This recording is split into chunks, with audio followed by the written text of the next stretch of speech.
Assalamualaikum warahmatullahi wabarakatuh. Baik, kita lanjutkan kembali materi kita di mata kuliah SIG berbasis web di pertemuan kelima. Materi di pertemuan kelima ini sedikit berbeda dengan materi di 4 pertemuan yang lalu.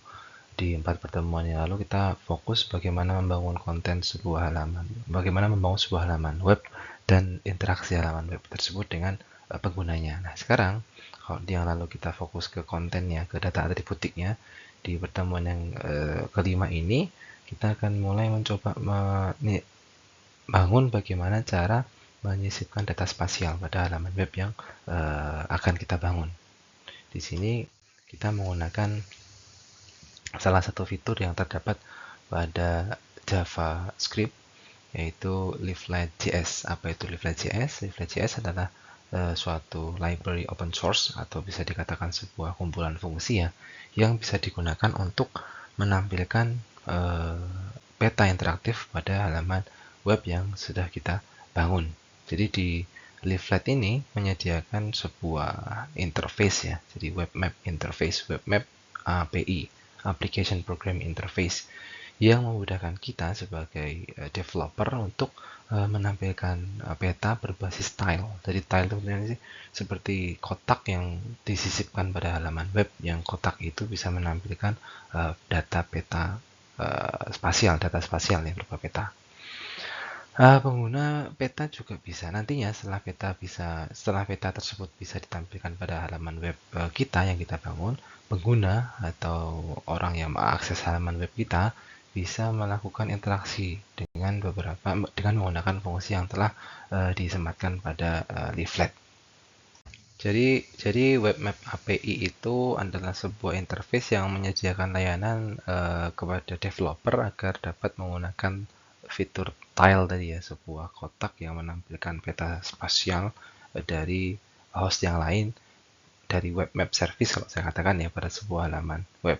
Sehingga dengan kata lain, web map API ini bisa digunakan untuk memanggil layanan yang menyediakan background peta map tiles. Berikut fungsi-fungsi yang mengatur interaksi pengguna dengan peta. Nah, pada Leaflet.js, webmap API itu kemudian di-embed ya, dibuat dalam bentuk JavaScript library. Dan boleh dikatakan Leaflet.js adalah salah satu webmap API yang ringan dan fleksibel untuk berbagai kebutuhan. Nah, di luar sana ada banyak sekali webmap API yang bisa digunakan oleh developer suatu website ya. Jadi bisa menggunakan yang paling well known dan paling tidak well known. Kalau yang paling well known ya kita bisa spot di sini ada Google Map API, kemudian ada OpenStreetMap, ada Bing Map dan seterusnya gitu ya. Nanti bisa kalian coba di praktikum bagaimana kalau menggunakan tile dari Google Maps, dari OpenStreetMap dan dari Bing Map dan bahkan dari yang lainnya seperti itu. Ada beberapa alasan kenapa Leaflet.js menjadi banyak pilihan utama bagi developer untuk menampilkan peta digital mereka ya, untuk menampilkan tile peta digital mereka pada sebuah halaman website.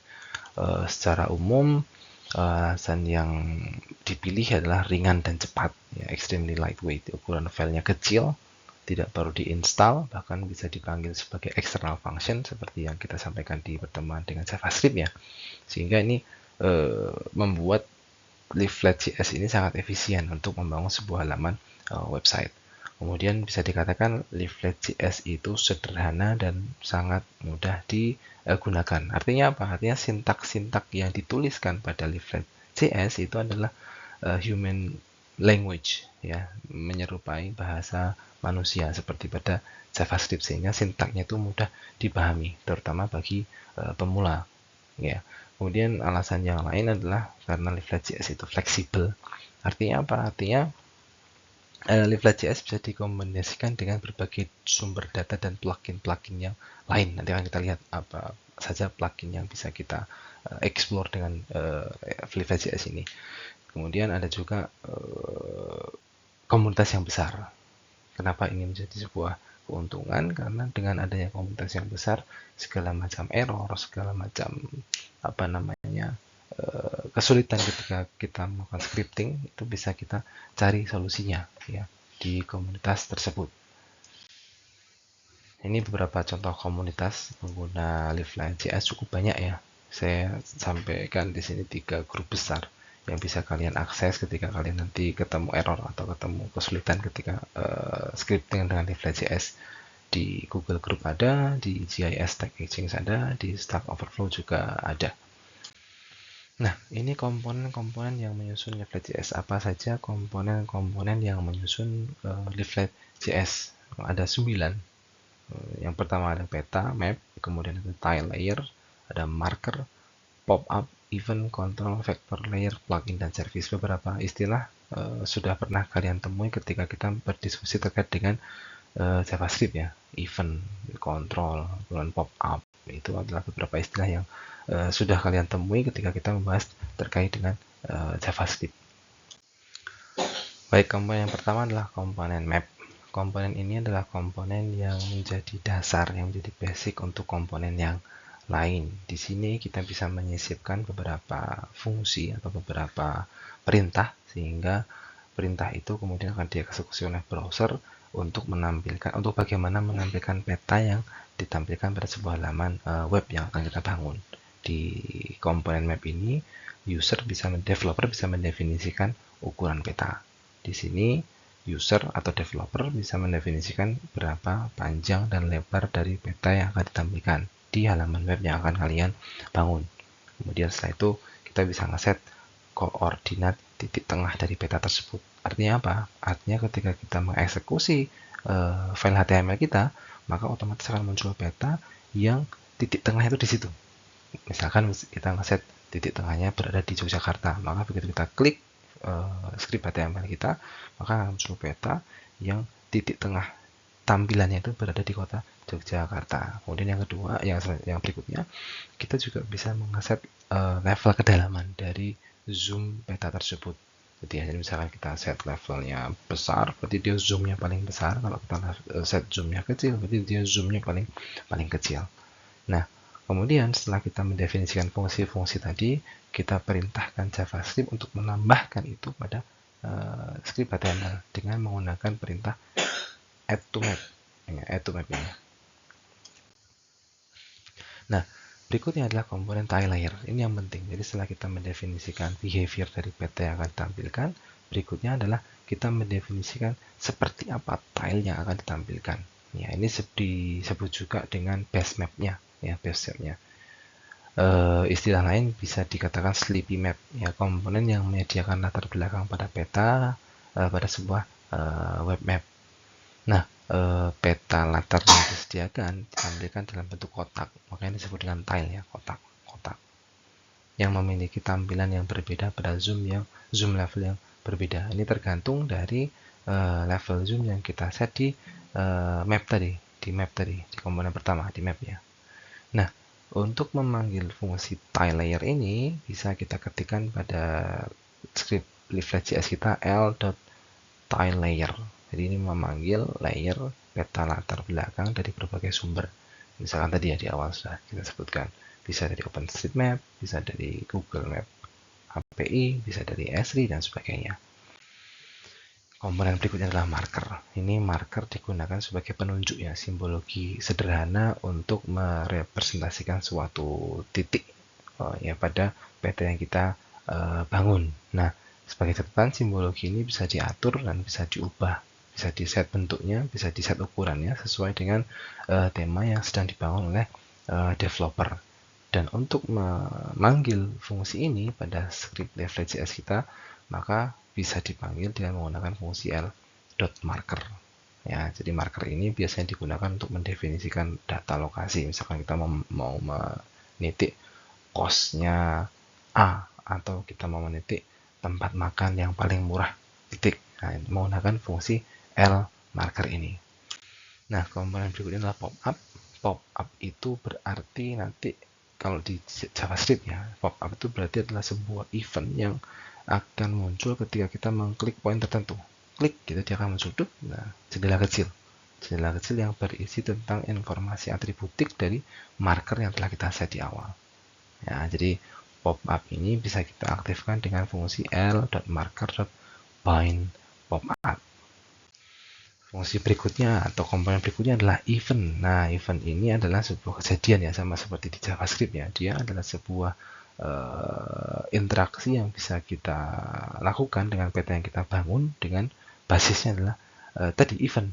Bisa dengan klik, bisa dengan mouse over, bisa dengan apa tab, atau bisa dengan backspace.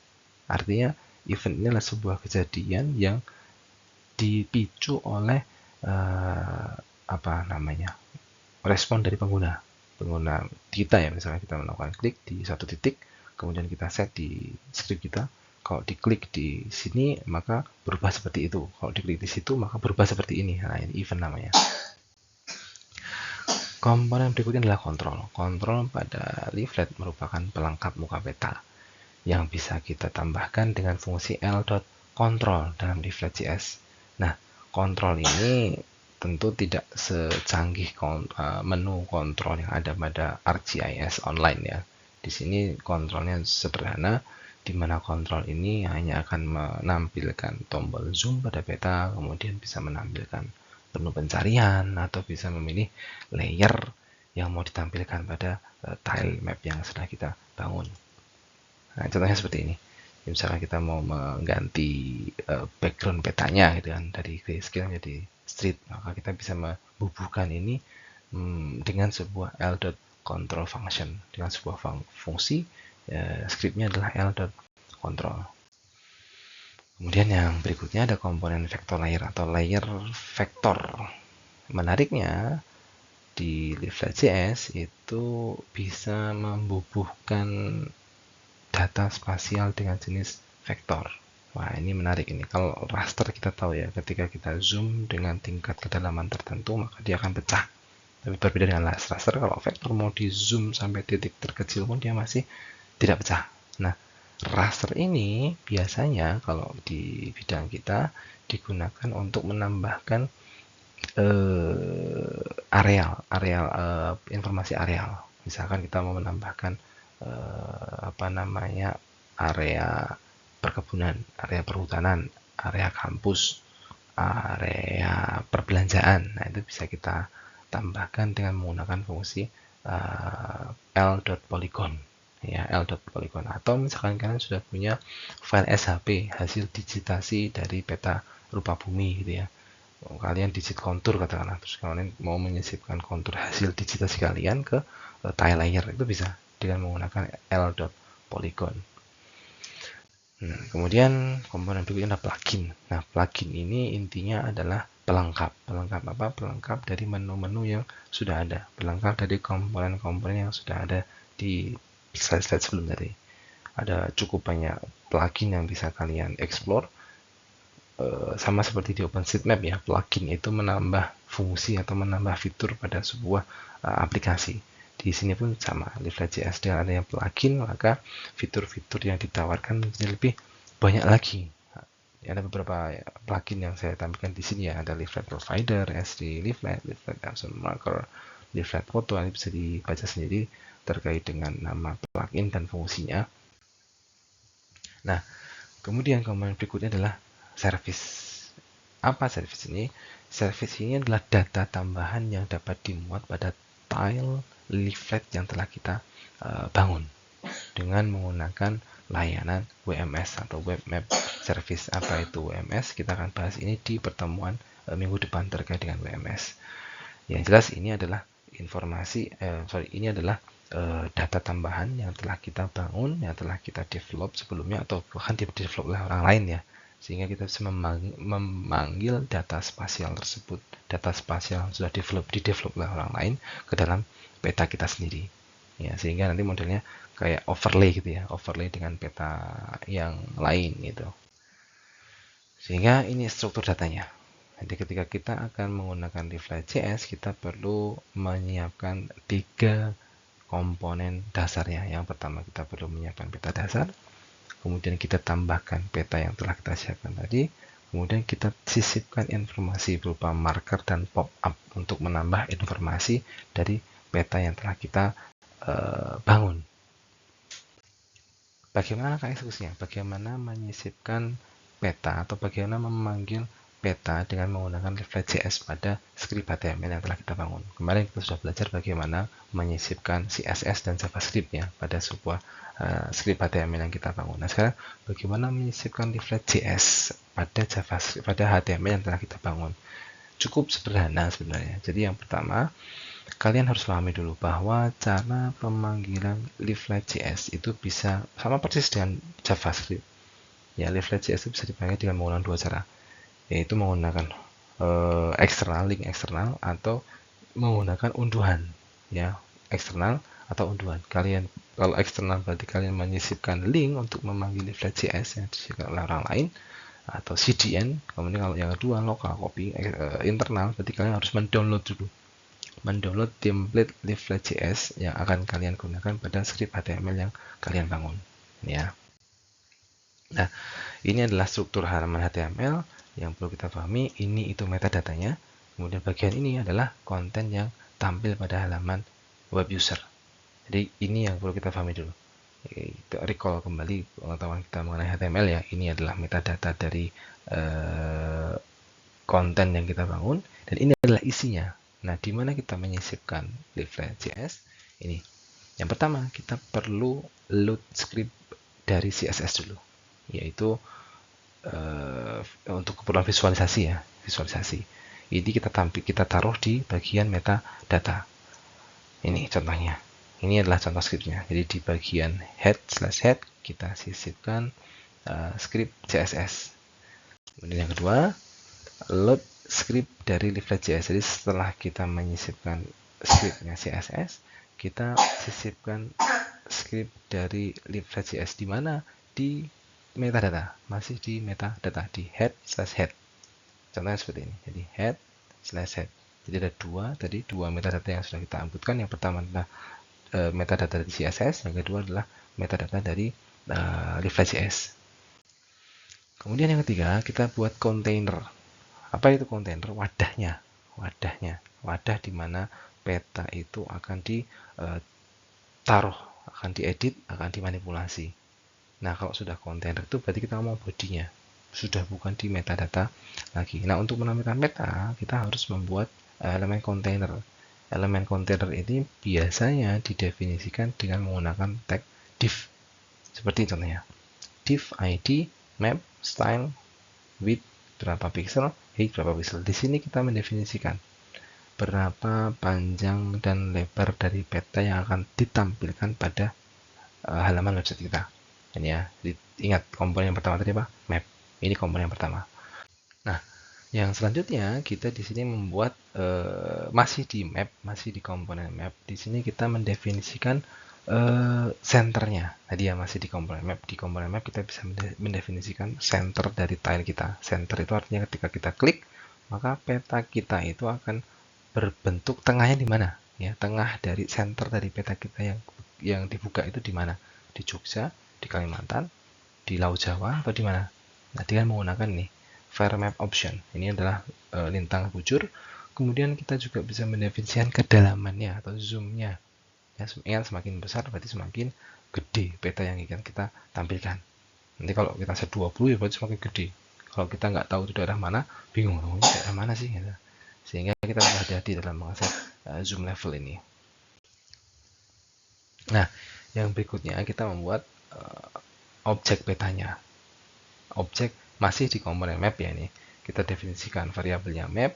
Di sini kita membuat sebuah objek peta yang nantinya ini adalah tempat bagi tile peta background tadi ya. Ini tempatnya Google Map API, itu tempatnya OpenStreetMap tadi ya. Coba lihat sini. Nah ini, create a base map tile object. Jadi setelah kita buat kontainernya, kita kemudian menyisipkan layer tile dari peta yang akan kita tampilkan di script HTML. Di sini contohnya kita menggunakan OpenStreetMap ya. Jadi setelah kita menyisipkan layer peta, maka kita menyisipkan layer tile pada peta yang telah kita buat, pada kontainer yang telah kita buat. Nah, berikutnya setelah kita mendefinisikan tile tadi, kita tambahkan tile tersebut pada script HTML. Jadi didefinisikan dulu, kemudian kita panggil tile itu agar muncul pada halaman web page kita. Scriptnya seperti ini. Head, map layer. Jadi kita meminta untuk menambahkan layer tadi pada halaman HTML kita. Kalau kita lihat secara keseluruhan, maka atau kita sambungkan satu persatu script tadi, maka jadinya seperti ini. Ini digunakan untuk meload CSS, ini digunakan untuk meload leaflet JS-nya, ini adalah tampilan dari map ya, untuk mendefinisikan map, komponen map. Ini terkait dengan panjang dan lebar dari peta yang akan kita tampilkan. Ini terkait dengan titik tengahnya dan berapa besar kedalamannya, ya, tingkat kedalamannya. Kemudian ini adalah map objeknya, kontainernya tadi. Terus ini digunakan untuk memanggil tile yang akan kita tampilkan, bisa dari OpenStreetMap, bisa dari Google Map dan sebagainya. Kemudian inilah perintah untuk menambahkan tile tadi pada halaman HTML yang kita bangun. Gitu ya. Ini script /script. Ingat, script dan /script itu adalah tag yang digunakan untuk menuliskan perintah JavaScript. Sehingga tadi leaflet.js adalah fungsi yang berbasis JavaScript. Maka ini buktinya, script /script. Ya, tempatnya di mana? Di body/body. Ini adalah halaman isi dari halaman web yang kalian bangun. Isinya apa? Ya cuma peta tok gitu ya. Sehingga kalau ini saya save ya, saya save sebagai peta.html katakanlah. Kemudian kita buka dengan menggunakan browser, maka tampilannya akan seperti ini. Ya, saya memanggil di script tadi peta Indonesia, titik tengahnya adalah sini dengan tingkat kedalamannya atau zoomnya itu 5. Nah, kalau saya zoom lebih besar lagi, maka dia akan tampil lebih dalam lagi, lebih besar lagi. Jadi nggak tampil se-Indonesia ya, mungkin nanti akan tampil di pulau Jawa atau di laut Jawanya gitu ya, lebih kecil lagi. Baik, seperti ini hasilnya. Jadi kalau mau mencoba variasi base map, nanti bisa kalian cek di sini ya, leaflet extra.github.io, leaflet provider beef. Jadi di situ ada bermacam-macam base map yang bisa kita gunakan untuk menghiasi halaman web yang kita bangun. Tidak hanya OpenStreetMap, ada beberapa base map lain yang bisa kalian gunakan. Nanti untuk explore lebih detail bisa kalian coba sendiri di rumah, atau bisa kalian explore lagi ketika kalian praktikum nanti gitu ya. Baik, demikian yang bisa saya sampaikan. Mudah-mudahan bisa dipahami dengan baik. Untuk lebih mempertajam pemahaman, saya sarankan bagi kalian untuk membaca materi-materi yang telah saya share, buku-buku yang telah saya share di pertemuan pertama terkait dengan leaflet.js. Demikian saya akhiri. Assalamualaikum warahmatullahi wabarakatuh.